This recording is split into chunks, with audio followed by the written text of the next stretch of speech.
এটা আসলে কি সাপের বাচ্চার মতো পাখির মতো এত ছোট পাখি, এটা কি হয়, মানুষ খায় কিনা খাইবে কিনা, মানে অনিশ্চিত কিছু কথা যেগুলো আসলে গ্রহণযোগ্যতা করাটা খুবই মানে কষ্টের ব্যাপার। আমি একজন গার্মেন্টস করে নিয়েছিলাম অল্প কিছু পাখি দিয়ে শুরু করার পর, তখন মানুষ কোয়েল পাখি কি, কোয়েল পাখি ডিম কি, এই বাংলার মানুষের অনেকেরই বোধগম্য ছিল না যে আসলে এটা কি, এটা খায়, এটা কি গৃহপালিত পাখি কিনা, জনগণ স্বাভাবিকভাবে নেবে কিনা।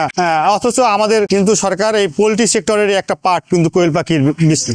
আমি যখন অফিসে যাইতেছি, কিছু লোক কাঁধে করে নিয়ে যেতেছিল, কাঁধে করে ওরা বিক্রি করতেছে, মানে হকারি করতেছে। পরে আমি ওখান থেকে 50টা পাখি নিলাম, দেখে ভালো লাগছে যে শখের বসে যে পালি। 50টা নেওয়ার পরই 15-20 দিন পরই 10টা 12টা ডিম শুরু করছে, কিন্তু 50টা পাখি অলমোস্ট 38টা 40টা ডিম দিত, 35টা 38টা। তখন আমার ভিতরে একটা কাজ করলো যে আমি এটা দেখি এবং নিজেও খাইতাম, পাশাপাশি সবাই দিতাম, আবার মাঝে মাঝে বিক্রিও করতাম। তারপরে আমি 500 পাখি থেকে শুরু করার পর ওই পাখি থেকে আমার কন্টিনিউ 400, 380, 350 এই ধরনের ডিম আসতো। তখন আমি একটা খাঁচা নিছিলাম, একটা খাঁচায় আমি প্রতি খাঁচা হলো আপনার 100 করে পাখি, 1 2 3 4 5, এই 5 তলায় আপনার 500 পাখি দিতাম। আর কাজও কম, খুবই অল্প কম। তাতে আস্তে আস্তে আস্তে আস্তে বিগত এই 2025 সাল পর্যন্ত আমার এখন পাখি 22-23 হাজার হয়। আবার প্রতি সপ্তাহে 15,000 পাখি বাচ্চা ফুটে বের হয়। আমি তো প্রথমে অবাক যে 50টা পাখির পর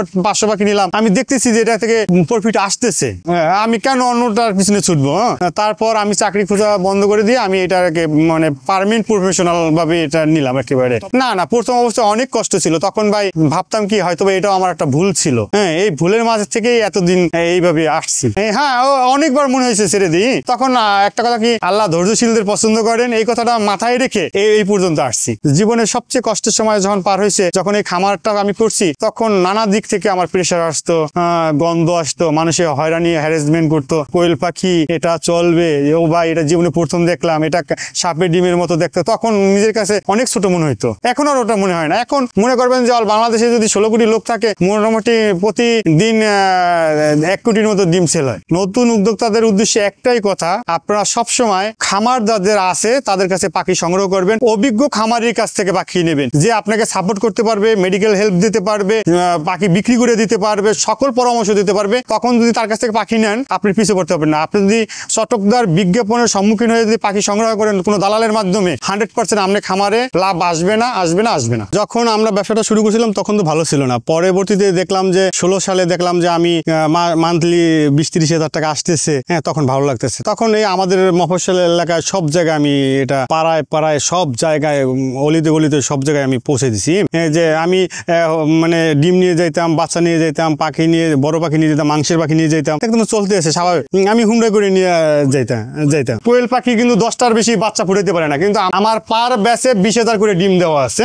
প্রতি 5 দিন পর, 4 দিন পর পরই আমি 20,000 ডিম এখান থেকে হ্যাচারে রাখি। হ্যাচার থেকে বাচ্চা বের হয়ে যায় এবং এই জায়গায় আমার নতুন ডিম আবার দিই। অবশ্যই সুস্থ এবং বাচ্চার গুণমানও ভালো। আসলে সুস্থতা ডিপেন্ড করে কিন্তু বাচ্চার মা বাপের উপর, সুস্থতা ডিপেন্ড করে। আপনার যদি মা বাপ যদি বয়স বেশি হয়ে যায়, তারপর মিটিং প্রবলেম থাকে, এতে কি হয় অনেক সময় বাচ্চা ভালো পাওয়া যায় না। এবং মা বাবারও কিছু শারীরিক সুস্থতার ডিপেন্ড করে বাচ্চার সুস্থতা। না, এটা সবসময় 24 আওয়ার্স মনিটরিং এ থাকে। আমাদের এটা অটোমেটিক কন্ট্রোলার আছে, এই কন্ট্রোলারই সব নিয়ন্ত্রণ করে। না, অত বেশি টেক কেয়ার করা লাগে না, শুধু যেহেতু কন্ট্রোলার কি করে আমাদের ইনশিওর করতে হবে কারেন্ট আছে কিনা। হ্যাঁ, মাঝে মাঝে ডিম ফোটার পর বাচ্চা পড়ে যায়, তো আমরা কি করি, ডিম ফোটার আগেই, বাচ্চা পড়ে যাওয়ার আগেই এই জায়গা থেকে, এই সেকার থেকে হ্যাচারে শিফট করি। ওটা তো বাচ্চা পড়লে নিচে পড়ে যাবে, আর একটা আমরা ঝুড়িতে বাচ্চাটা রাখি,